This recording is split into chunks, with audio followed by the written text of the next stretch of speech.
आप सभी का स्वागत है आपके अपने YouTube चैनल जीएम स्टडी में। आज के वीडियो में हम लोग पढ़ने वाले हैं क्लास 10th मैथ का मॉडल पेपर का MCQ क्वेश्चन वाला 40 जो क्वेश्चन था MCQ क्वेश्चन मॉडल पेपर, उसका सॉल्यूशन करने वाले हैं, वो भी सिंपल ट्रिक के साथ। मैं आपको बता दे रहा हूँ जिस तरीके से मैं आपको सॉल्व करके बताऊँगा, आप देख लीजिएगा पूरे वीडियो में। इस तरीके से आपको कोई भी नहीं समझाएगा, इसकी गारंटी देता हूँ। आप वीडियो पूरा देखिएगा, उसके बाद आप कमेंट बॉक्स में टाइप कीजिएगा हाँ सर आपने सही बताया। तो चलिए पहले क्वेश्चन से स्टार्ट करते हैं। पहला क्वेश्चन क्या है, 140 को अभाज्य गुणनखंडों के गुणनफल के रूप में लिखा जा सकता है। सिंपल ट्रिक क्या है, आप 140 को एलसीएम निकालिए। 140 का एलसीएम कैसे निकालते हैं, यहाँ पर देखिए इस तरीके से निकालेंगे। 2 से सबसे पहले जाएगा, कैसे जानते हैं 2 से जाएगा, क्योंकि यहाँ पर ये सम संख्या है 140, तो ये 2 से जाएगा तो 2 सती 14 यानी 70 दूना 140 होता है। उसके बाद फिर 2 से जाएगा 35 दूनी 70, इसके बाद फिर ये आपका 5 से जाएगा 5 सते 35। अब बाहर में जितनी भी संख्या बची है उसे गुना के रूप में लिख दीजिए, तो 2 गुने 5 गुने 7। अब सारे ऑप्शन में चेक कीजिए कि ये वाला कहाँ पर है। यहाँ पर देखिए पहले ऑप्शन में मिलाते हैं तो यहाँ पर नहीं आंसर, दूसरा ऑप्शन में भी मिलाते हैं तो यहाँ पर भी नहीं आंसर आपका। तीसरे में देखते हैं 2 गुने 5 गुने 7, 2 गुने 5 गुने 7, ये आपका मैच यहाँ पर हो रहा है, तो इसका मतलब option number C right answer है। दूसरा नंबर क्वेश्चन क्या, ध्यान से देखिए, एक धनात्मक संख्या 6q + 5 के रूप का है, तो यह संख्या निम्न में से क्या होगा। एक संख्या 6q + 5 के रूप में है तो वो संख्या क्या होगा, सम होगा कि विषम होगा, अपरिमेय होगा कि जीरो होगा। बहुत सारे स्टूडेंट इस क्वेश्चन में फंसते हैं, ऑफलाइन के भी बच्चे कई बार इसमें फंसते हैं। मैं आपको बता दे रहा हूं इसका सिंपल ट्रिक क्या है, आप जैसा यहां पर लिखा हुआ है वैसे लिख दीजिए 6q + 5, ठीक है। अब q के जगह पर क्या करना है, आप 1 रखिए, ठीक है। 1 रखने के बाद इसे हल कीजिए, तो यहाँ पर रखेंगे 6 गुने 1 + 5, ये हो जाएगा 6 एकम 6 + 5, 6 5 11। ये कौन सी संख्या आया, सम आया कि विषम आया कि अपरिमेय संख्या आया, तो ये आपका आया विषम संख्या। एक बार और चेक कर लेते हैं तसल्ली के लिए, क्योंकि यहाँ पर 6 गुने, अगर यहाँ पर 2 रखते हैं, 1 रखे तो ये आपका विषम आया, 2 रखने पर क्या आता है +5। यहाँ पर रखेंगे 6 दूनी 12 हो जाएगा, ये गुना हो के +5। अब 12 5 कितना होता है, 17 होता है, तो ये कौन सी संख्या आया, विषम संख्या। इसका मतलब आप समझे कि ये आपका 6q + 5 किस रूप का है, विषम संख्या के रूप का, यानी यहाँ पर ऑप्शन नंबर बी आपका सही उत्तर होगा। आगे बढ़ते हैं क्वेश्चन नंबर तीसरा। क्वेश्चन नंबर तीसरा क्या, 5 + 2√3 किस प्रकार की संख्या है। यहाँ पर सिंपल आंसर है आपका क्वेश्चन नंबर तीसरा का अपरिमेय संख्या। क्यों, रीजन समझ लीजिए, आंसर जानने से फायदा नहीं होगा। अगर कोई भी पूर्ण संख्या है, मान के चलिए 4 5 6 7 8 9, ये सारे पूर्ण संख्या है, अगर उसके साथ कोई भी अपरिमेय संख्या, अपरिमेय संख्या किसे कहते हैं, जो रूट के अंदर है लेकिन वो बाहर नहीं निकल सकता। क्या आप √3 को बाहर निकाल सकते हो, नहीं निकाल सकते हो। अगर वो ऐड में है यानी जोड़ में है, गुना में है, भाग में है, तो इसका मतलब वो अपरिमेय संख्या है। अगर यहाँ पर ये नहीं होता, सिर्फ 4 होता तो ये परिमेय संख्या हो जाता, या फिर यहाँ भी अगर सिर्फ 5 होता तो ये परिमेय संख्या हो जाता। आगे देखते हैं क्वेश्चन नंबर 4। क्वेश्चन नंबर 4 क्या है, 2 धनात्मक पूर्णांक a तथा b दिए रहने पर यदि अद्वितीय पूर्ण संख्या q तथा r विद्यमान है तो निम्न में से कौन सा कथन सत्य है। ऐसे कंडीशन में एक ही कथन सत्य होता है, a = bq + r, यानी भाज्य बराबर भाजक गुने भागफल प्लस शेषफल, यही होता है, ठीक है। 5 नंबर क्वेश्चन क्या है, यदि किसी बहुपद के शून्यकों का योग तथा गुणनफल क्रमशः 3 और -2 है तो द्विघात बहुपद क्या होगा। यहाँ पर शून्यकों का योग 3 दिया हुआ है, तो हम लोग लिख सकते हैं अल्फा प्लस बीटा। ये अल्फा और बीटा क्या है, पहला शून्यक अल्फा, दूसरा शून्यक बीटा, क्योंकि हमें शून्यक पता नहीं है तो शून्यकों का योग दिया हुआ है, तो ये लिखेंगे हम लोग सीधा 3, और हम लोग जानते हैं अल्फा प्लस बीटा क्या होता है, -b/a। तो इस प्रकार से यहाँ पर 3 और नीचे बट्टा में 1 लिख सकते हैं। इसके बाद हम लोग क्या करेंगे, अल्फा इंटू बीटा निकालेंगे, क्योंकि यहाँ पर शून्यकों का गुणनफल भी दिया हुआ है। अल्फा इंटू बीटा -2 दिया है तो -2 लिखेंगे। अल्फा इंटू बीटा क्या होता है, c/a = यहाँ पर लिखेंगे -2 और बट्टा के नीचे कुछ नहीं तो 1 लिखेंगे। अब दोनों यहाँ पर दोनों कंडीशन में क्या करना है, कंपेयर करना है। कंपेयर मतलब a के बराबर 1 कीजिए, यहाँ भी a के बराबर 1 है तो इसका मतलब a बराबर 1। अब b निकालना है, तो यहाँ देखिए ये -b है तो यहाँ पर लिखेंगे -b = 3, तो b बराबर क्या हो जाएगा, माइनस उधर चला जाएगा तो b बराबर -3 हो जाएगा, ठीक है। तो यहाँ पर b का मान -3 आया। इसके बाद हम लोग क्या करेंगे, c का मान लिखेंगे, तो c बराबर क्या है -2। abc निकलने के बाद क्या करेंगे, जो आपका मानक रूप होता है द्विघात बहुपद का, उसमें रख देंगे abc का मान। मानक रूप क्या होता है, ax² + bx, है ना, उसके बाद प्लस c। a का मान 1 है तो 1 लिखने की ज़रूरत नहीं है, लिख देंगे x², फिर प्लस bx, b का मान क्या है, -3 है, -3 है तो यहाँ पर देखिए प्लस है तो यहाँ पर रखेंगे तो ये -3 और x हो जाएगा। उसके बाद यहाँ पर c का मान -2 है और यहाँ पर प्लस है तो यहाँ पर ये -2 आ जाएगा, तो यहाँ पर हो जाएगा -2।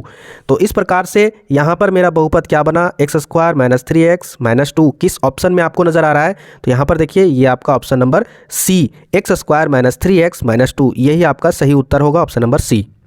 छठा नंबर क्वेश्चन क्या है, किसी बहुपद px के लिए ग्राफ आकृति में दिया गया है, बहुपद के शून्यकों की संख्या कितनी होगी। ये एक कमजोर से भी कमजोर बच्चा को पता होगा कि अगर किसी ग्राफ में px के शून्यकों की संख्या ज्ञात करनी है, बस आपको चेक करना है कि उस ग्राफ में x अक्ष पर कहाँ कहाँ पर लाइन टच हो रहा है। तो यहाँ पर देखिए, एक यहाँ पर टच हो रहा है, दूसरा यहाँ पर टच हो रहा है और तीसरा यहाँ पर टच हो रहा है, मतलब 3 जगह पर लाइन टच हो रही है। इसका मतलब शून्यकों की संख्या कितनी है, 3 है। इसके बाद हम लोग आगे बढ़ेंगे 7 नंबर क्वेश्चन, बहुपद 4u स्क्वायर प्लस 8u का शून्य क्या होगा। सिंपल आंसर है, आप यहाँ पर देख सकते हो कैसे निकालेंगे। सबसे पहले लिखेंगे 4u स्क्वायर प्लस 8u, ठीक है। इसके बाद हम लोग क्या करेंगे, इसको शून्यक निकालने के लिए 0 कर देंगे इस बहुपद को। तो यहाँ पर देखिए कॉमन क्या है आपका, 4u है और यहाँ 8u है, तो यहाँ से हम लोग क्या करेंगे 4u कॉमन ले लेंगे। तो 4u कॉमन हो जाएगा, तो अंदर में क्या बचा, यहाँ पर 4 तो बाहर निकल गया, तो बचा सिर्फ u, फिर प्लस उसके बाद यहाँ पर क्या बचेगा, 2 बचेगा, क्योंकि 4 दूनी 8 और u बाहर निकल चुका है, तो ये ब्रैकेट में बंद हो गया, बराबर 0। अब क्या करेंगे, दोनों को 0 के बराबर करेंगे, 4u को भी और u प्लस 2 को भी अलग अलग। तो यहाँ लिख देंगे 4u बराबर 0, उसके बाद फिर लिखेंगे u प्लस 2 बराबर 0। इसके बाद u का मान निकालेंगे, तो u बराबर क्या हो जाएगा, 0/4। अब आपको पता है ना, 0 से किसी को भाग करो, गुना करो, तो आपका हमेशा 0 आंसर आता है। तो u बराबर 0 आया एक कंडीशन में। दूसरे कंडीशन में जरा चेक करते हैं, तो u बराबर ये इधर जाएगा, तो ये -2 हो जाएगा। दोनों कंडीशन में आपका ध्यान से देखिए, आपका आंसर आ चुका है 0 और -2। अब 0 और -2 किस ऑप्शन में है, देखिए जरा चेक करके। पहला ऑप्शन में आपका 0 है और आपका ऑप्शन नंबर सी में -2 है। इसका मतलब ये दोनों ऑप्शन सही है, ऑप्शन नंबर डी होगा इसमें उत्तर, यानी सी और ए दोनों इसका उत्तर है। क्वेश्चन नंबर 8 क्या आपका, रैखिक समीकरण युग्म। आपका यहाँ पर देखिए 2 रैखिक समीकरण का जोड़ा दिया हुआ है। पहला आपका a1x plus b1y plus c1 is equal to 0। दूसरा आपका a2x plus b2y plus c2 is equal to 0 में यदि a1/a2 is equal to b1/b2 is equal to c1/c2 हो तो निम्न में से क्या कथन सही होगा, इसको चुनना है। तो यहाँ पर देखिए क्या आपका अद्वितीय हल होगा, अनेक हल होगा, कोई हल नहीं होगा, 2 हल होगा। इस कंडीशन में हमेशा याद रखना, अगर तीनों का रेशियो बराबर हो जाता है, a1/a2 is equal to b1/b2 is equal to c1/c2, तो हमेशा दोनों रेखाएं क्या होती है, समपाती होती है। और अगर समपाती होती है मतलब लाइन इस तरीके से दोनों एक दूसरे के ऊपर ओवरलैप हो जाता है। और देखिए यहाँ पर जितना बार लाइन टच करेगा दोनों एक दूसरे को, उतना हल निकलेगा। तो यहाँ पर देखिए एक लाइन के ऊपर दूसरा लाइन टच कर रहा है, कितना बार कर रहा है आप गिन भी नहीं सकते हो, हजारों बार बोल सकते हो, करोड़ों भी बार बोल सकते हो। इसका मतलब इसका हल कितना निकलेगा, अनेक हल निकलेंगे। नंबर 9 क्या आपका, ध्यान से देखिए, समीकरण 6x - 2y + 9 is equal to 0 और 3x - y + 12 is equal to 0 के द्वारा निरूपित रेखाएं क्या होगी। सिंपल है, आप इसका रेशियो निकाल दीजिए, ठीक है। a1/a2 सबसे पहले क्या करेंगे, a1/a2 निकालेंगे। तो a1/a2 मतलब क्या है आपका, पहले समीकरण का x का गुणांक a1 होता है, वो 6 लिख देंगे। a2 क्या होता है, दूसरे समीकरण का x का गुणांक 3, तो वो 3 लिख देंगे। इसको सॉल्व करेंगे, 3 दूना 6, यानी आया मेरा आंसर 2। इसके बाद फिर क्या करेंगे, b1/b2 निकालेंगे। तो b1/b2 क्या है आपका, पहले समीकरण का y का गुणांक b1 होता है -2 और b2 क्या आपका दूसरे समीकरण का y का गुणांक -1। इसके बाद फिर हम लोग क्या करेंगे, सॉल्व करेंगे, तो ये माइनस माइनस कटा, तो यहाँ पर फाइनल आंसर 2 आया। फिर निकालेंगे c1/c2। c1 क्या आपका पहले समीकरण का संख्या वाला पद, तो वो आपका 9। c2 क्या है दूसरे समीकरण का संख्या वाला पद, वो 12 है, तो 12 लिख देंगे। क्या ये कटेगा, जी हाँ 3 से कटेगा, 3 × 9 3 × 4 12, तो यानी यहाँ पर 3/4 आया। तो आप यहाँ पर चेक कर सकते हो, a1/a2 के बराबर b1/b2 है, लेकिन c1/c2 बराबर नहीं है, क्योंकि इसका मान अलग है। तो कभी भी ऐसा कंडीशन आता है, a1/a2 is equal to b1/b2, ठीक है। ऐसा जब भी कंडीशन आता है और बराबर नहीं होता है c1/c2 के, तो इस कंडीशन में रेखाएं समांतर होती है इस तरीके से। और जब समांतर होगी तो एक जरा सा टच हो रहा है, नहीं टच हो रहा है, इसका मतलब हल एक भी नहीं निकलेगा। यहाँ पर देखिए समांतर की बात की गई थी, अगर हल का भी बात करेगा तो इस तरीके से आंसर निकाल सकते हो। तो यहाँ पर होगा आंसर ऑप्शन नंबर बी, समांतर है। आगे देखिए क्वेश्चन नंबर 10 क्या है, समीकरण युग्म x + y is equal to 6 और x - y is equal to 2 का हल क्या होगा। सिंपल है, आप इसे विलोपन विधि से निकाल दीजिए। पहले लिखिए आप x + y is equal to 6, दूसरा लिखिए x - y is equal to 2। विलोपन विधि में क्या करते हैं, घटाते हैं। पहले समीकरण को दूसरे समीकरण से घटाते समय क्या होता है, नीचे वाला समीकरण का चिन्ह बदल जाता है। ये x प्लस में है तो ये माइनस में हो जाएगा, ये माइनस में है तो ये प्लस में हो जाएगा, और ये प्लस में है तो ये माइनस में हो जाएगा। इस प्रकार से ये अपोजिट चिन्ह वाला घटकर 0, ये दोनों सेम में है, प्लस में आ गया y, तो एगो y और एगो y, दूगो y बराबर। अब 6 में -2 है तो कितना बचेगा, 4, यानी 6 में 2 घट के 4 बचा। तो y बराबर कितना आया, 2 से ये 4 कटेगा 2 बार में, तो यहाँ पर y बराबर 2 आया। अब हम लोग क्या करेंगे, x का मान निकालेंगे। x का मान कैसे निकालेंगे, y का मान किसी भी समीकरण में रख दीजिए, आराम से निकलेगा। तो हम समीकरण पहला वाला में रख देते हैं, तो x प्लस वाई बराबर 6 है। यहाँ पर y का मान रख देते हैं, तो लिखेंगे x plus 2 is equal to 6। तो x बराबर क्या हो जाएगा, 6 माइनस 2, 6 में 2 घटेगा तो कितना बचेगा, 4। इसका मतलब y का मान 2 और x का मान 4 आया। ये आंसर आया था। अब यहाँ पर ऑप्शन में चेक करते हैं, तो ऑप्शन सी को देखिए और ऑप्शन डी को देखिए, यहाँ भी 2 और 4 है, यहाँ भी 4 और 2 है, तो आंसर दोनों होगा। ठीक है, टेंशन लेने की बात नहीं है। यहाँ पर कोई निर्देशांक निकालने का बात नहीं कहा है, इन दोनों का x और y का मान बोला है। यहाँ पर ये भी नहीं लिखा है कि x बराबर 2 है, सिर्फ 2 और 4 लिखा है, और यहाँ पर भी 4 और 2 है। तो इसका मतलब ऑप्शन सी भी मार सकते हो, ऑप्शन डी भी मार सकते हो, कोई दिक्कत नहीं है, इसकी चिंता नहीं करनी है। आगे बढ़ते हैं, क्वेश्चन नंबर 11, निम्नलिखित में से कौन सा द्विघात समीकरण है। आपको चेक करना है कौन सा द्विघात समीकरण है कि नहीं है। तो एक एक करके हम लोग यहाँ पर ऑप्शन को चेक करते हैं। पहला ऑप्शन क्या है, पहला ऑप्शन आपका x गुना x minus 3 is equal to x square minus 7। ठीक है, ये x से गुना होगा तो एक्स स्क्वायर, फिर ये x माइनस 3 से गुना होगा तो हो जाएगा माइनस 3x बराबर एक्स स्क्वायर माइनस 7। अब देखिए यहाँ पर ज़्यादा सोल्व मत कीजिए, ये एक्स स्क्वायर इधर आएगा तो माइनस में चला जाएगा, और ये प्लस वाला और ये इधर जाके माइनस वाला, दोनों कट के एक्स स्क्वायर खत्म। तो एक्स स्क्वायर अगर खत्म हो जाता है तो फिर द्विघात समीकरण कहाँ से बनेगा, तो ये आपका नहीं बनेगा। दूसरा ऑप्शन चेक कर लेते हैं। दूसरा ऑप्शन क्या है, एक्स प्लस 1 का whole square is equal to x square minus 5x। इसको चेक करते हैं, तो यहाँ पर देखिए ए प्लस बी का होल स्क्वायर में है, तो इसको क्या करेंगे, कन्वर्ट करेंगे ए प्लस बी के होल स्क्वायर में, तो लिखेंगे ए स्क्वायर प्लस 2ab, ए क्या है x और b क्या है 1, प्लस बी स्क्वायर क्या है 1 का स्क्वायर, लिखेंगे 1 का square is equal to x square minus 5x।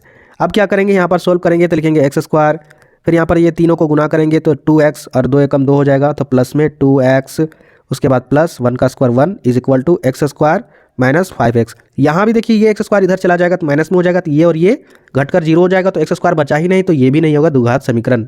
अब यहाँ पर देखते हैं ऑप्शन नंबर सी क्या हो जाएगा, x प्लस 1 का होल स्क्वायर बराबर 2 गुने x माइनस 3। यहाँ पर देखिए a प्लस बी का होल स्क्वायर में इसको कन्वर्ट करेंगे तो हो जाएगा a स्क्वायर प्लस 2ab क्या हो जाएगा, ax है और b 1 है, उसके बाद फिर प्लस b स्क्वायर यानी 1 का स्क्वायर, उसके बाद बराबर के बाद यहाँ पर इसको गुना कर देंगे तो 2x हो जाएगा माइनस 2 तिया 6। अब यहाँ पर क्या लिखेंगे, एक्स स्क्वायर, उसके बाद इसको गुना कर देंगे तो प्लस में हो जाएगा 2x, उसके बाद फिर प्लस 1, ये 2x घटकर 0, क्योंकि इधर जाएगा तो ये माइनस में हो जाएगा, इसीलिए मैंने आपको पहले ही इसको काट दिया। इसके बाद फिर हम लोग क्या लिखेंगे, जो बचा एक्स स्क्वायर, उसके बाद फिर क्या बचा, ये माइनस में है तो इधर आके प्लस में हो जाएगा, और ये प्लस 1 और ये इधर आके प्लस, यानी ये आपका द्विघात बहुपद के रूप में 100% है। ऑप्शन नंबर डी नहीं होगा। क्यों नहीं होगा, क्योंकि यहाँ पर देखिए इसको जब हम तोड़ेंगे ना तो a प्लस बी के होल स्क्वायर में निकलेगा, और यहाँ पर एक्स स्क्वायर जरूर निकलेगा, क्योंकि a स्क्वायर होता है तो बराबर के इधर एक्स स्क्वायर और बराबर के इधर एक्स स्क्वायर दोनों कट जाएगा, तो फिर एक्स स्क्वायर वाला जब टर्म ही नहीं बचेगा तो फिर वो द्विघात बहुपद कहाँ से होगा। इसका मतलब आपका ऑप्शन नंबर सी होगा।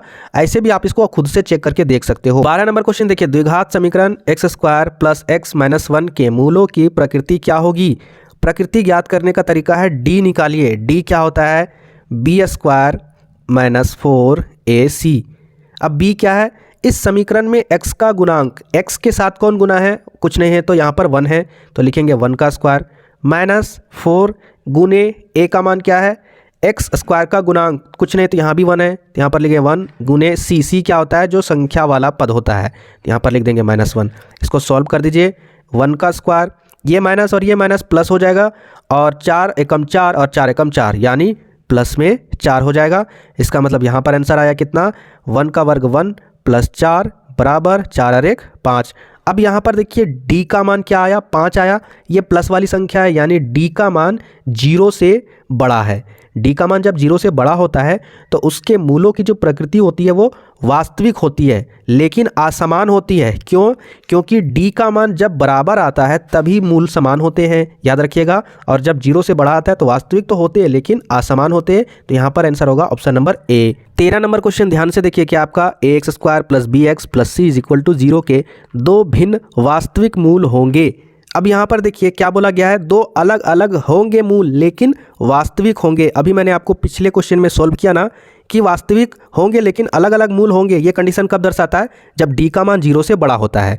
बराबर कब दर्शाता है, जब d का मान 0 के बराबर आता है। तो यहाँ पर d का मान जब भी 0 से बड़ा होगा तो उस समय क्या होता है, मूल अलग अलग होंगे और वास्तविक होंगे। तो d का मान यहाँ पर क्या होता है, बी स्क्वायर माइनस 4ac, और ये बड़ा होगा 0 से। ये किस ऑप्शन में नज़र आ रहा है वही आपका आंसर होगा। तो यहाँ पर देखिए ऑप्शन नंबर सी b² - 4ac बड़ा है 0 से, तो यही आपका सही उत्तर होगा। क्वेश्चन नंबर 14 क्या है, द्विघात समीकरण x² - x + 3 का विविधकर क्या होगा, मतलब डी। सिंपल आंसर है, फॉर्मूला बैठाइए और आंसर निकालिए। b² - 4ac, b का मान क्या है -1, x का गुणांक होता है ना, तो ये -1 हो गया, इसका स्क्वायर कर देना है। उसके बाद -1 4 गुने a का मान क्या है, a का मान आपका यहाँ पर x² का गुणांक, तो वो क्या है 1, तो लिख देंगे 1। c का मान क्या है, जो संख्या वाला पद है, तो लिख देंगे 3 बराबर। अब इसको सॉल्व कर देना है। 1 का -1 का वर्ग करेंगे तो प्लस में 1 हो जाएगा, फिर यहाँ पर इसको गुना करेंगे, देखिए -3 आएगा, उसके बाद फिर गुना कर दीजिए इसको, तो 4 कम 4 4 तिया 12। इसको सॉल्व कीजिएगा तो माइनस में 11 आएगा, और यहाँ पर आपका ऑप्शन नंबर डी सही आंसर है, -11। क्वेश्चन नंबर 15 क्या है, प्रथम पद एवं सार्व अंतर डी वाले एपी का nवां पद निम्न में से चुने। मतलब फॉर्मूला आपको जानना है कि nवां पद का क्या होता है, तो वो होता है a + n-1 इंटू डी। कहाँ पर नज़र आ रहा है, तो यहाँ पर देखिए option number D, an = a + n-1 into D, यही इसका सही उत्तर होगा। आगे देखते हैं 16 नंबर क्वेश्चन, AP 10,7,4 ... का तीसवा पद क्या होगा। सबसे पहले आपको क्या करना होगा, ए तीसवा पद निकालने के लिए फॉर्मूला यूज़ करना होगा a + n-1 इंटू डी। इसके बाद हम लोग क्या करेंगे, इसका मान रख देंगे। जैसे यहाँ पर a का मान क्या है 10 है, यानी प्रथम पद, तो यहाँ पर 10 रख देंगे, फिर प्लस है तो प्लस लिख देना है। उसके बाद फिर n क्या है, 30 पदों तक हम लोग याद कर रहे हैं ना, तो यहाँ पर n के जगह पर 30 लिखे, तो यहाँ पर लिख देंगे 30। 30 - 1 लिखने के बाद फिर गुना d का मान क्या है, तो d कैसे निकालते, दूसरे पद को घटाते पहले पद से, या फिर तीसरे पद को घटाते हैं दूसरे पद से। ठीक है, कभी भी मिस्टेक से ऐसे नहीं घटाना है, 10 - 7 तो 3 आ गया, गलत हो जाएगा, ऐसे नहीं करना है, आगे वाले पद से घटाना है। तो -3 आपका डी है। इस तरीके से मान बैठाने के बाद -3 को इस 30 से गुना करोगे तो क्या हो जाएगा, 3 × 90 माइनस में। उसके बाद फिर यहाँ पर देखिए ये -3 और -1 गुना होगा तो प्लस में हो जाएगा 3। इसके बाद फिर आगे सॉल्व करेंगे तो ये देखिए -90 में 10 घटेगा तो -80 बचा, और प्लस में 3 आया। अब दोनों को घटाओगे तो -77 आया। इस तरीके से आपका आंसर क्या होगा, -77। अब आते हैं 17 नंबर क्वेश्चन। 17 नंबर क्वेश्चन क्या है, AP दिया हुआ है 3, 8, 13, 18 ... का 78 कौन सा पद होगा, ये आपको ज्ञात करना है। बहुत सारे स्टूडेंट गलती करते हैं कि 78वां पद ज्ञात करना है, यहाँ पर वां नहीं लिखा हुआ है, यहाँ पर ये दिया हुआ है कि 78 कौन सा पद होगा। तो चेक करेंगे, यानी an = 78 तो दे दिया है, लेकिन पता नहीं है कि a1वां, a2वां, a3वां, a6वां ये कौन सा पद होगा। तो चेक करने के लिए क्या करेंगे, सबसे पहले an = 78 लिखेंगे, और हम लोग जानते हैं an बराबर क्या होता है, a + n-1 इंटू डी = 78 होगा। इसके बाद इसमें जितना भी मान दिया हुआ है ये सारा यहाँ से आप सॉल्व करके लिख दीजिए। a का मान क्या है 3, तो लिख देंगे 3। उसके बाद n क्या है, नहीं दिया हुआ है, यही तो निकालना है, तो लिखेंगे n-1 इंटू डी का मान दिया हुआ है, 8 में 3 घटाएंगे तो 5 बचेगा, तो यहाँ पर 5 है आपका d का मान = 78। इसके बाद फिर क्या करेंगे, 3 लिख देंगे, प्लस 5 को इस ब्रैकेट के अंदर वाली संख्या से गुना करेंगे तो हो जाएगा 5n, और यहाँ पर देखिए ये प्लस माइनस माइनस, और यहाँ पर हो जाएगा -5 = 78 इधर बचा। इसके बाद हम लोग क्या करेंगे, इसको सॉल्व करेंगे। देखिए यहाँ पर हो जाएगा 5n, उसके बाद ये -5 में प्लस 3 घटेगा तो माइनस में 2 बचेगा। ठीक है, अब = 78 हो गया। इसके बाद क्या करेंगे, 5n को इधर ही रहने देंगे, उसके बाद -2 को बराबर के उधर भेज देंगे, तो ये प्लस में हो गया है ना, माइनस में तो प्लस में हो जाएगा। उसके बाद फिर 5n = 78 और 2 कितना होता है, 80 होता है। उसके बाद फिर हम लोग n का मान निकालना है ना, तो क्या करेंगे, 5 गुना में है, बराबर की इधर भेज दिए तो डिवाइड में हो गया। तो डिवाइड में जाने के बाद फिर क्या हो जाएगा, 5 से 80 को काटोगे तो हो जाएगा 16, यानी आंसर आपका आ जाएगा 16वां पद आपका क्या है, 78 है। आगे देखिए 18 नंबर क्वेश्चन क्या आपका, समरूप त्रिभुज की संगत भुजाएं क्या होती है, खाली जगह मतलब क्या होती है। तो किसी भी समरूप त्रिभुज का हमेशा उसकी संगत भुजाएं समानुपाती होती है, तो इसका आंसर होगा आपका उत्तर ऑप्शन बी। आगे देखते हैं 19 नंबर क्वेश्चन, दो समरूप त्रिभुजों की भुजाएं 4:9 है। अनुपात में दिया हुआ है, इन त्रिभुजों के क्षेत्रफल का अनुपात क्या होगा। सिंपल फार्मूला क्या है कि जो पहला त्रिभुज होता है उसका एरिया और दूसरा जो त्रिभुज होता है उसका एरिया का जो अनुपात होता है, यानी बट्टा में भी लिख सकते हैं अनुपात, दोनों का रेशियो क्या होता है, उनके संगत भुजाओं का वर्ग के बराबर होते हैं। तो यहाँ पर देखिए पहले त्रिभुज का भुजा क्या 4 है तो लिख देंगे 4, उसके बाद दूसरा त्रिभुज का भुजा क्या 9 है तो लिख देंगे 9, इसके वर्ग के बराबर होता है। तो इसका आंसर निकालोगे तो क्या हो जाएगा, 4 × 16 और 9 × 9 81। तो यहाँ पर फाइनल आंसर क्या हो जाएगा, 16:81। किस ऑप्शन में है, तो यहाँ पर देखिए ऑप्शन नंबर डी सही उत्तर होगा। क्वेश्चन नंबर 20 क्या आपका, किसी त्रिभुज में ए बी 6√3 सेंटीमीटर है, ए सी 12 सेंटीमीटर है, बी सी 6 सेंटीमीटर हो तो कोण बी ज्ञात करना है। ऐसे निकालना है, ध्यान से देखिए। अगर मान के चलिए ये समकोण त्रिभुज होता तो इस कंडीशन में क्या होता, ये जो सामने वाला भुजा है ये आपका बड़ी वाली भुजा कर्ण होता, बाकी ये लंब और ये आधार होता। तो इसके लिए हमको क्या करना पड़ता है, पाइथागोरस प्रमेय का थ्योरम यूज़ करना पड़ता है। पाइथागोरस प्रमेय का थ्योरम क्या है, H square is equal to P square plus B square. Hindi में क्या बोलते हैं, कर्ण स्क्वायर बराबर लंब स्क्वायर प्लस आधार स्क्वायर। यहाँ पर मान रख दीजिए। मान रखने के बाद यहाँ पर देखिए इसको सॉल्व कीजिएगा तो एल एच एस बराबर आर एच एस आ जाता है। जब आ जाता है इसका मतलब ये एक समकोण त्रिभुज है, इसका मतलब इसका कोण भी 90 डिग्री के बराबर होगा। इसका आंसर क्या होगा, 90 डिग्री कोण भी होगा। आगे यहाँ पर देखिए क्वेश्चन नंबर 21 क्या आपका, मूल बिंदु से बिंदु P यानी बिंदु P क्या दिया हुआ है 3,4 की दूरी क्या होगी। आप लोग बहुत सारे स्टूडेंट जानते होंगे, बहुत सारे स्टूडेंट को पता नहीं होगा कि मूल बिंदु का निर्देशांक क्या होता है 0,0। कहाँ से निकालते हैं, जैसे कि ये ग्राफ है, ठीक है, तो यहाँ पर ये जो बिंदु है बीच में इसी को मूल बिंदु बोला जाता है। तो यहाँ पर इसका निर्देशांक क्या हो जाएगा 0,0। तो ये इसका निर्देशांक निकल गया, इसको A मान लेना है, दूसरे को क्या मान लेना है P जो क्वेश्चन में दिया हुआ है ये आपका 3,4 है। तो A जो बिंदु है इसका निर्देशांक क्या है x1 y1, इसका x2 y2 है। हम लोग क्या करेंगे, दूरी सूत्र से आराम से इसमें बैठा के इसका आंसर निकाल लेंगे।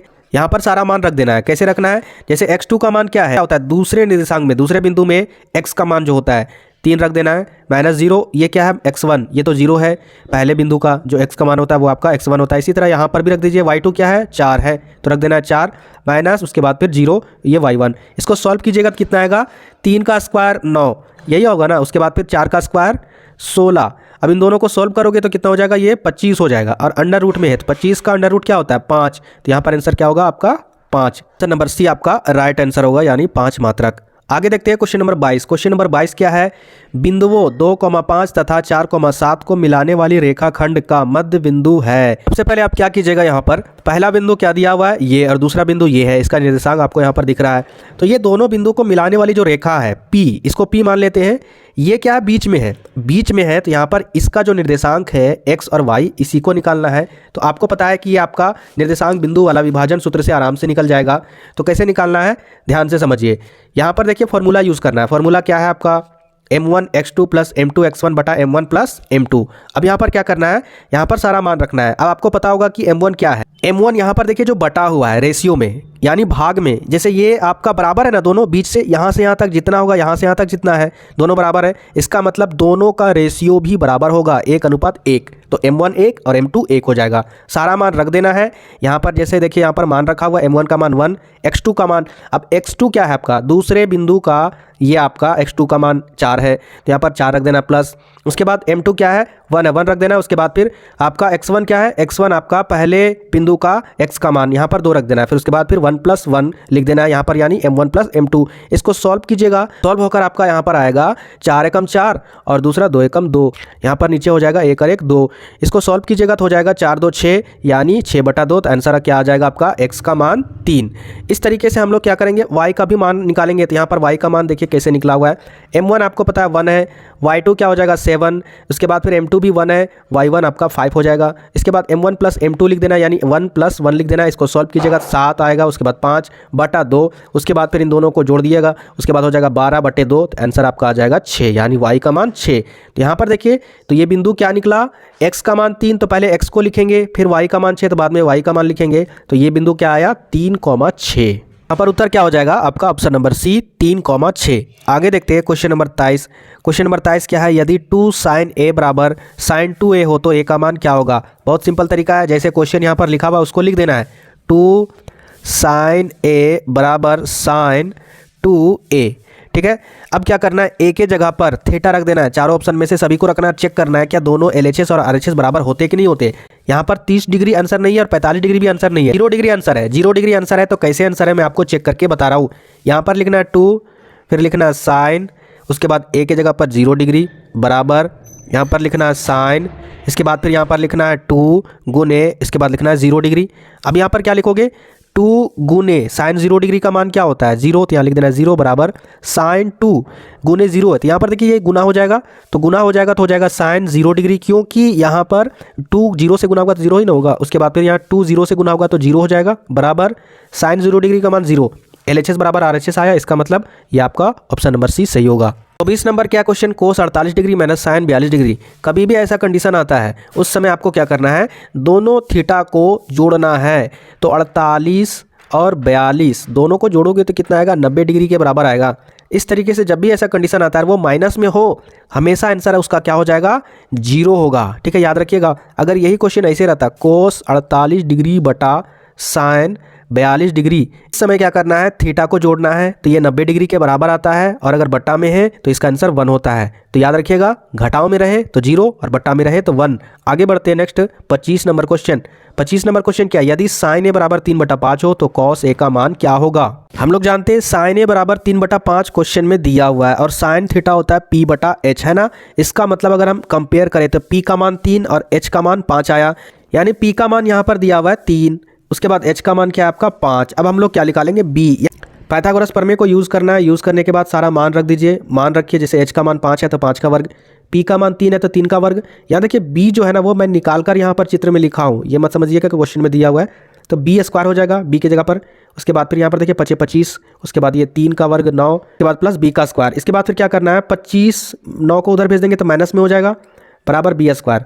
अब इन दोनों को हटाएंगे तो 16 हो जाएगा। अब स्क्वायर है तो उधर चला गया तो रूट में बदल जाएगा ये, तो रूट के अंदर 16 है तो बाहर में आके क्या हो जाएगा 4। इसका मतलब b का मान 4 सेंटीमीटर आया। तो कॉस a निकालना है, कॉस a बराबर b/h होता है। b का मान कितना है आपका, b का मान यहाँ पर 4 है, तो b का मान 4 है और h का मान 5 है, यानी 4/5 आंसर होगा। उत्तर होगा option number B, 4/5। Number question क्या है, धरती पर एक मीनार ऊर्ध्वाधर खड़ी है। धरती के एक बिंदु जो मीनार के पाद बिंदु से 15 मीटर दूर है। मीनार के शिखर का उन्नयन कोण 60 डिग्री है, तो मीनार की ऊंचाई ज्ञात करना है। तो इस तरीके से आंसर यहाँ पर देखिए, आपको क्वेश्चन के अनुसार चित्र बना लेना है। चित्र नहीं बनाओगे तो इसका आंसर आपको नहीं मिल पाएगा, गलती हो जाएगा, इसीलिए चित्र बनाना जरूरी है। इसी क्या है, मीनार की ऊंचाई। ठीक है, एक बिंदु ए से इसके पाद बिंदु तक, मीनार के पाद बिंदु क्या होता है, उसका जो जमीन वाला भाग होता है वहां तक की दूरी 15 मीटर है, दे दिया। इसके बाद इसका उन्नयन कोण 60 डिग्री। इस तरीके से चित्र बनाने के बाद हम लोग क्या करेंगे, क्वेश्चन बनाएंगे। तो क्वेश्चन कैसे बनाएंगे, ध्यान से देखिएगा। थीटा मेरा 60 डिग्री दिया हुआ है, तो हमको ऊंचाई याद करना है ना। तो h और ये वाला जो मान दिया हुआ है, ये दोनों का कॉम्बिनेशन में कौन सा फॉर्मूला बनता है, यानी आपका p और b। तो ये आपका टेन थीटा बनता है। तो टेन थीटा की जगह पर 60 डिग्री रख दिए। बी क्या आपका, यानी परपेंडिकुलर जो आपका लंब होता है वो आपका BC है, तो यहाँ पर लिख देना BC। ए बी क्या होता है आपका, ए बी मतलब बी यानी आधार, तो इस तरीके से यहाँ पर लिख देना। इसके बाद फिर टेन 60 डिग्री का मान क्या है, √3, तो लिख देना √3। BC का मान क्या है, BC का मान नहीं दिया, वही तो निकालना है मीनार की ऊंचाई। और उसके बाद ए बी का मान दिया हुआ है 15 मीटर, तो लिख देना है 15 मीटर। उसके बाद फिर BC निकालोगे तो ये 15 उधर जाके गुना में हो जाएगा, तो हो जाएगा 15√3 मीटर। यही आपका आंसर है, यानी ऑप्शन नंबर बी आपका 15√3 मीटर, ये आपका उत्तर होगा। आगे देखते हैं क्वेश्चन नंबर 27 की ओर। तो क्वेश्चन नंबर 27 क्या है, ध्यान से देखिएगा। सबसे पहले क्या करना है, आपको एक त्रिभुज बना लेना है। समकोण त्रिभुज बना लेते हैं इस तरीके से। इसके बाद फिर क्या करना है, ध्यान से समझिए। क्या बोला गया है, कौन क्यू समकोण है, तो हम यहाँ पर कौन क्यू लिख देते हैं, ये समकोण है आपका। इसके बाद आप यहाँ पर P रख दीजिए, उसके बाद यहाँ पर R रख दीजिए। इसके बाद यहाँ पर देखिए क्वेश्चन को पढ़ते हैं, तो PQ 3 सेंटीमीटर है, तो यहाँ पर लिख देंगे 3 सेंटीमीटर। इसके बाद PR 6 सेंटीमीटर है, यानी ये आपका 6 सेंटीमीटर है। इसके बाद फिर क्या करना है, कोण QPR ज्ञात करना है। कैसे ज्ञात करेंगे, बहुत ही सिंपल तरीका है, आराम से ज्ञात करेंगे। ये वाला एंगल ज्ञात करना है, और ये वाला एंगल हमेशा क्या होता है, थीटा। ठीक है, अब थीटा यहाँ पर दिया हुआ है। अब यहाँ पर ध्यान से समझिए, ये क्या है, नीचे कौन कौन सी भुजा हमें दी हुई, 3 सेंटीमीटर और 6 सेंटीमीटर। ये क्या है आपका, एक समकोण त्रिभुज में बेस है, यानी आधार है, और ये आपका कर्ण है। तो कर्ण और आधार से रिलेटेड कौन सा फॉर्मूला होता है, कॉस थीटा का फॉर्मूला होता है। हम लोग जानते हैं कॉस थीटा बराबर क्या होता है, B/H। अगर हम यहाँ पर देखेंगे ध्यान से, कॉस थीटा अगर लिख दे, कॉस थीटा बराबर B का मान क्या है, B का मान 3 है, तो यहाँ पर 3 लिख देते हैं। H का मान क्या है, 6, तो 6 लिख देंगे। इसको सॉल्व करेंगे, 3 एकम 3, 3 दूना 6, कितना आया, 1/2। अब बताइए कॉस के कितने डिग्री मान में 1/2 आता है, वो आता है कॉस के 60 डिग्री के मान में। इसका मतलब थीटा कितना आया, 60 डिग्री आया ना, तो यही आपका आंसर होगा। यानी कौन QPR का मान 60 डिग्री है। तो यहाँ पर ऑप्शन कौन सा उत्तर होगा, option number C right answer. बहुत सारे टीचर आपको 45 डिग्री बताएंगे, क्योंकि उन्हें पता है नहीं कि कैसे सॉल्व होगा। तो आराम से टेंशन नहीं लेना है, मेरे चैनल से जुड़िए, आपको सटीक तरीके से एनालिसिस के साथ आंसर मिलेंगे। आगे देखते हैं 28 नंबर क्वेश्चन। 28 नंबर क्वेश्चन क्या है आपका, एक वृत्त की कितनी स्पर्श रेखाएं हो सकती है, अनंत, 2 या फिर 1, या फिर इनमें से कोई नहीं है। तो अगर आप वृत्त ऐसे खींचते हो, इस पर जो छू के लाइन जाती है इसी को कहते हैं स्पर्श रेखा। तो आप कहीं भी आप जितना चाहो उतना खींच सकते हो, है ना। ये सारे स्पर्श रेखाएं, इसको गिन सकते हो कितना खींच सकते हैं, तो ये अनंत होती है। क्वेश्चन नंबर 29 क्या, 5 सेंटीमीटर त्रिज्या वाले एक वृत्त के बिंदु P पर स्पर्श रेखा PQ केंद्र O से जाने वाली एक रेखा में बिंदु Q इस प्रकार मिलती है कि OQ बराबर 12 सेंटीमीटर होता है। PQ की लंबाई ज्ञात कीजिए। सिंपल तरीके से इसका पहले आपको चित्र बना लेना है, इसके बाद आंसर आसान से निकल जाएगा। इस प्रकार प्रश्न के अनुसार यहाँ पर चित्र बनेगा, ठीक है। चित्र में क्या दिया हुआ है, इस प्रकार से आपका क्वेश्चन के अनुसार चित्र बन जाएगा। चित्र बनाने के बाद देखिए यहाँ पर 12 सेंटीमीटर आपका OQ दिया हुआ है जो केंद्र से लेकर Q तक की दूरी है ना। उसके बाद आपका PQ निकालना है जो स्पर्श रेखा है, और ये आपका 5 सेंटीमीटर त्रिज्या है। तो कहीं ना कहीं हम लोग जानते हैं कि जो त्रिज्या होती है और स्पर्श रेखा जो होती है वो एक दूसरे के लंबवत होती है, यानी ये आपका एक समकोण त्रिभुज हो गया। अब समकोण त्रिभुज में ये 90 डिग्री का सामने वाला भुजा H होता है और इसके नीचे वाला आप B मान लेते हैं, ये वाला भुजा P हो जाता है। पर क्या हो जाएगा, H² बराबर P² प्लस B²। H का मान 12² तो यहाँ पर लिख देना 12² P² प्लस B का मान क्या है 5, यानी ये आपका जो त्रिज्या दिया हुआ था तो 5 का स्क्वायर हो जाएगा। इसको सॉल्व कीजिएगा, 144 हो जाएगा 12 का स्क्वायर, P² प्लस 5 का स्क्वायर 25, 144। उसके बाद हम 25 को उधर भेज देंगे तो माइनस में हो जाएगा, फिर बराबर इधर बचा P²। उसके बाद फिर P² बराबर 119, ये घट कर आंसर आएगा। इसके बाद P बराबर यहाँ पर हो जाएगा √119 सेंटीमीटर। तो इस तरीके से इसका आंसर आप निकाल सकते हो। यहाँ पर देखिए क्वेश्चन नंबर 30 क्या है आपका, यदि TP TQ केंद्र O वाले किसी वृत्त पर दो स्पर्श रेखाएं इस प्रकार है कि कोण POQ 110 डिग्री है और कोण PTQ, तो इस तरीके से आप चित्र बना लीजिएगा क्वेश्चन के अनुसार। जैसे जैसे क्वेश्चन में बोला गया है उसी प्रकार आपको चित्र बनाना है। नहीं समझ में आएगा तो क्वेश्चन पढ़िएगा, आपको यहाँ पर डिटेल से समझ में आ जाएगा। अब यहाँ पर क्या दिया हुआ है, 110 डिग्री ये दिया हुआ है, लेकिन ये एंगल निकालना है, ठीक है। PTQ एंगल कैसे निकालेंगे, हम लोग जानते हैं कहीं ना कहीं ये एक चतुर्भुज के रूप में नज़र आ रहा है। इसका मतलब चतुर्भुज के सभी अंतः कोणों का योग क्या होता है, 360 डिग्री। तो हम क्या करेंगे, इसी नियम के आधार पर इसको बनाएंगे। तो यहाँ पर देखिए एक कोण 110 डिग्री है, लेकिन ये किनारे वाले ये 90 डिग्री और ये 90 डिग्री होगा ना, क्योंकि स्पर्श रेखाएं क्या होती है, त्रिज्या पर लंब होती है। तो यहाँ पर ये 90 90 यहाँ पर लिख देना। इसके बाद फिर कोण PTQ बराबर 360 डिग्री, इन सभी को जोड़िएगा तो कितना आएगा 290 डिग्री प्लस कोण PTQ बराबर 360 डिग्री। इसके बाद हम लोग क्या करेंगे, इस 290 को इधर भेज देंगे तो घटेगा, तो आंसर कितना आ जाएगा 70 डिग्री। 31 नंबर क्वेश्चन क्या है, ध्यान से देखिएगा, 60 डिग्री केंद्रीय कोण और 14 सेंटीमीटर त्रिज्या वाले त्रिज्यखंड का क्षेत्रफल क्या होगा। मतलब थीटा दिया हुआ है 60 डिग्री और उसकी त्रिज्या दी हुई है 14 सेंटीमीटर। तो त्रिज्यखंड का क्षेत्रफल क्या होता है, हम लोग जानते हैं त्रिज्यखंड का क्षेत्रफल होता है थीटा बटे 360 डिग्री इंटू πr², ठीक है। इसके बाद हम लोग थीटा का मान बैठाएंगे तो ये 60 डिग्री तो लिखेंगे 60 डिग्री बटा 360 गुने पाई का मान 22/7 गुने आर का मान 14 है तो लिख देंगे 14 गुने 14, क्योंकि R² है। अब इसको काटेंगे तो ये 0 से 0 कटा, 6 छक 36 6 आया। फिर यहाँ पर 7 से ये 14 2 बार में कटा, 2 से इसको काटेंगे 6 को 3 बार में कटा। तो इस तरीके से यहाँ पर 22 और 14 को गुना करोगे तो आपका आएगा 308। 308 और बटे के नीचे क्या है आपका 3, तो यहाँ पर आंसर क्या होगा, ऑप्शन नंबर डी 308/3 सेंटीमीटर वर्ग। 32 नंबर क्वेश्चन क्या है, त्रिज्या R वाले वृत्त के उस त्रिज्यखंड का क्षेत्रफल जिसका कोण P डिग्री है, तो निम्नलिखित का मान ज्ञात कीजिए। बहुत सारे स्टूडेंट इसमें गलती करते हैं, सिंपल है, आराम से बनाइए। फॉर्मूला आपको पता है ना, त्रिज्यखंड का क्या होता है, थीटा बटे 360 डिग्री इंटू πr²। अब यहाँ पर थीटा क्या दिया हुआ है, P डिग्री, तो हम P डिग्री लिखेंगे, है ना। तो P लिखने के बाद फिर क्या लिखेंगे, बटा 360। इसके बाद फिर गुना पाई, R का मान कितना दिया हुआ है, कैपिटल R है तो लिख देना कैपिटल R और इसका वर्ग। इसको और सेपरेट से अगर लिखना चाहेंगे तो कैसे लिखेंगे, पाई R का स्क्वायर, उसके बाद P लिख सकते हैं बटा 360 डिग्री।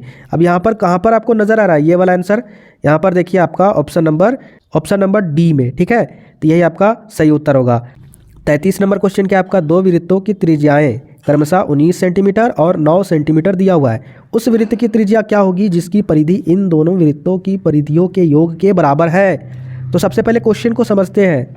दो वृत्त है, दोनों वृत्त के परिधियों का योग एक बड़े वृत्त के बराबर होता है। परिधि मतलब परिमाप होता है, तो क्या लिखेंगे, बड़े वृत्त का परिमाप, ठीक है, या परिधि बराबर क्या होगा, पहले वृत्त की परिधि प्लस दूसरे वृत्त की परिधि।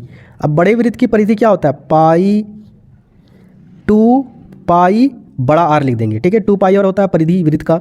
इसके बाद पहले वृत्त की परिधि क्या लिखेंगे, 2 पाई R1 और प्लस 2 पाई R2, ये दूसरे वृत्त की परिधि। अब क्या करेंगे, यहाँ इसको सॉल्व करेंगे तो लिखेंगे 2 पाई R बराबर, यहाँ पर से अगर 2 पाई कॉमन ले लेते हैं तो 2 पाई बाहर आ जाएगा इन दोनों के जगह से, और बचेगा क्या R1 प्लस R2। ये 2 पाई खत्म हो गया तो R बराबर क्या हो जाएगा, R1 प्लस R2। R1 क्या है, तो यहाँ पर देखिए R1 आपका 19 है, R2 क्या है 9 है, तो 19 और 9 को जोड़ दीजिए, कितना आंसर आएगा, 9 9 18 के 8, हाथ में 1 1 1 2 28, यानी 28 सेंटीमीटर आपका उत्तर होगा। कौन सा ऑप्शन है आपका, ऑप्शन नंबर बी सही उत्तर होगा, 28 सेंटीमीटर। 34 नंबर क्वेश्चन क्या है, सबसे बड़े बांस की लंबाई बताइए जो 12 मीटर लंबे और 9 मीटर चौड़े और तथा 8 मीटर ऊंचे कमरे में रखी जा सकती है। तो कैसे निकालना है, सिंपल तरीके से पहले समझिए, इस तरीके के क्वेश्चन बहुत आते हैं एग्जाम में। तो चलिए हम लोग जानते हैं कि आंसर कैसे निकालना है। किसी भी कमरे में, याद रखिएगा, किसी भी कमरे में अगर ज़्यादा लंबा से लंबा, अगर वो घनाभा आकार का कोई भी कमरा है, अगर ज़्यादा लंबा से लंबा उसमें बांस की लकड़ी आपको रखनी है तो उसको तिरछा रखना होगा ना, इस तरीके से, है ना, इस तरीके से। तो तिरछा कौन चीज़ होता है आखिर, विकर्ण होता है, ठीक है। तो घनाभ का विकर्ण निकाल लीजिए, सबसे लंबी लकड़ी रखने का लंबाई निकल जाएगा। तो यहाँ पर देखिए घनाभ का विकर्ण का फॉर्मूला क्या होता है, √L² plus B² plus H²। चौड़ाई क्या आपका 9, तो 9 का वर्ग हो जाएगा, ऊंचाई क्या 8, तो 8 का वर्ग हो जाएगा। इन सभी को जोड़ोगे तो फाइनल आंसर क्या आ जाएगा, 289 अंडर में, और 289 का जो वर्गमूल होता है वो 17 होता है। आंसर क्या हो जाएगा इसका, 17 मीटर। 35 नंबर क्वेश्चन क्या है, एक शंकु की ऊंचाई 12 सेंटीमीटर है तथा इसके आधार का व्यास 10 सेंटीमीटर है, तो शंकु की तिर्यक ऊंचाई क्या होगी। आपको पता है कि शंकु इस प्रकार से होता है। अब ये शंकु है तो यहाँ पर ये ऊंचाई ये होगा h, इसके बाद यहाँ पर ये त्रिज्या होगा, है ना, और ये जो ये तिरछा नजर आ रहा है इसी को बोलते हैं तिर्यक ऊंचाई, जिसको लिखते हैं L से निरूपित करते हैं, इसी को बोलते हैं तिर्यक ऊंचाई या तिरछा ऊंचाई। अब क्या करना है वो ध्यान से समझिए, ऊंचाई 12 दिया हुआ है तो 12 यहाँ पर h हो गया। इसके बाद फिर क्या करेंगे, इसके आधार का व्यास, यानी ये जो व्यास है ये कितना है आपका 10 सेंटीमीटर, तो त्रिज्या क्या हो जाएगा 5 सेंटीमीटर हो जाएगा ना, क्योंकि व्यास का आधा त्रिज्या होता है। तो तिर्यक ऊंचाई कैसे निकालेंगे, सिंपल फॉर्मूला है L बराबर √H² प्लस R², ठीक है। √H का मान कितना है, H का मान आपका 12 है, लिखेंगे 12 का स्क्वायर, प्लस R का मान कितना है, यहाँ पर व्यास 10 दिया हुआ है तो 5 होगा आपका त्रिज्या, यानी 5 का स्क्वायर। इसको क्या करेंगे, सॉल्व करेंगे, 12 का स्क्वायर 144 प्लस 5 का स्क्वायर 25।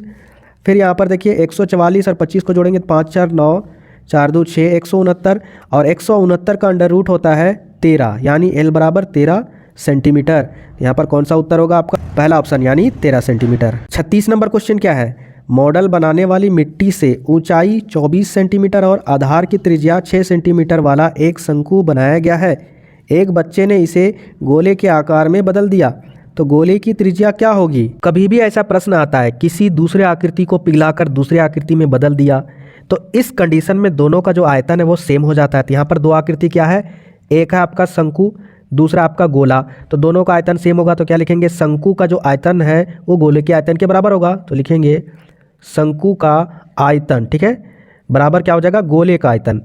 तो गोले का आयतन बराबर है, दोनों का फॉर्मूला बैठा दीजिए। दोनों का फॉर्मूला क्या होता है, शंकु का आयतन होता है 1/3 पाई r² बराबर इसका क्या होता है 4/3 पाई r³ होता है। अब क्या करना है, यहाँ पर देखिए ये पाई कटा, ये भी पाई कटा, बाद देखिए नीचे 3 है तो ये भी 3, ये भी 3, नीचे दोनों तरफ है तो कटा, बचा क्या, यहाँ पर बचा r² h, उसके बाद ये 4 ऊपर में तो इधर आके नीचे हो जाएगा, यानी ये गुना में है तो ये बटा में हो जाएगा 4।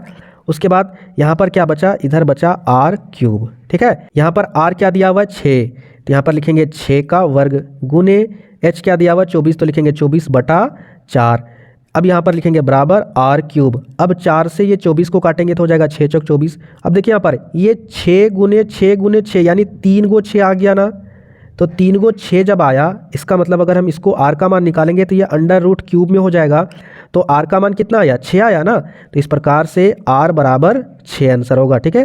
क्वेश्चन नंबर 37 क्या आपका, निम्नलिखित में कौन सा संबंध सही है, 3 माध्यक बराबर बहुलक माइनस 2 माध्य। देखिए यहाँ पर पहले ही ऑप्शन में आपका आंसर दिया हुआ है, ये संबंध सही है।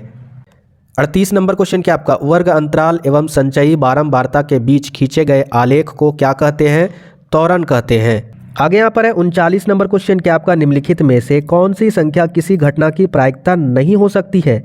तो यहाँ पर देखिए कभी भी याद रखिएगा, अगर माइनस वाली संख्या होगी ना तो वो प्रायिकता नहीं होगी किसी भी घटना की। तो यहाँ पर इसका उत्तर क्या होगा, -1.5, यानी ऑप्शन नंबर बी। आगे देखते हैं नेक्स्ट क्वेश्चन नंबर 40 यदि PE यानी किसी भी घटना की प्रायिकता दिया हुआ है 0.05 है, तो E नहीं की प्रायिकता क्या होगी? तो इसी घटना का नहीं होने का प्रायिकता क्या होगा? हम लोग अच्छी तरीके से जानते हैं कि P यानी प्रायिकता होने की घटना और प्लस प्रायिकता नहीं होने की घटना, ठीक है, इसको डैश से लिखते हैं, बराबर 1 होता है। अब यहाँ पर क्या दिया हुआ? P नहीं होने की घटना निकालना है, तो P नहीं होने की घटना निकालेंगे तो यहाँ पर P होने की घटना दे दिया है, इसको लिखेंगे 0.05 प्लस P नहीं की घटना क्या हो जाएगा? बराबर 1। अब यहाँ पर P नहीं की घटना निकालेंगे तो कैसे निकलेगा? इसको माइनस कर देंगे 1 से, 1 क्योंकि ये इधर जाएगा तो माइनस हो जाएगा, 1 माइनस 0.05, इसको घटाओगे ना तो आपका जो आंसर आएगा वो है आपका ऑप्शन नंबर सी 0.95। तो ये है आपका आंसर। तो ये 40 क्वेश्चन थे आपके, बहुत इंपॉर्टेंट है, ऑफिशियली मॉडल पेपर है। इसको आराम से 2-3 बार देखकर क्वेश्चन को प्रैक्टिस कीजिएगा। ये तो आपका सेट 1 जारी हुआ है ना, सेट 1 से कोई फ़ायदा नहीं होगा, आपको तकरीबन 5 से 10 या फिर 11 सेट आपको प्रैक्टिस करना है। इसके लिए मैं क्या करूँगा, जल्द ही आप लोगों के लिए सेट 2 खुद से एनालिसिस करके, खुद से क्वेश्चन टाइप करके आपको प्रैक्टिस करवाऊँगा। तो चैनल को सब्सक्राइब करना है।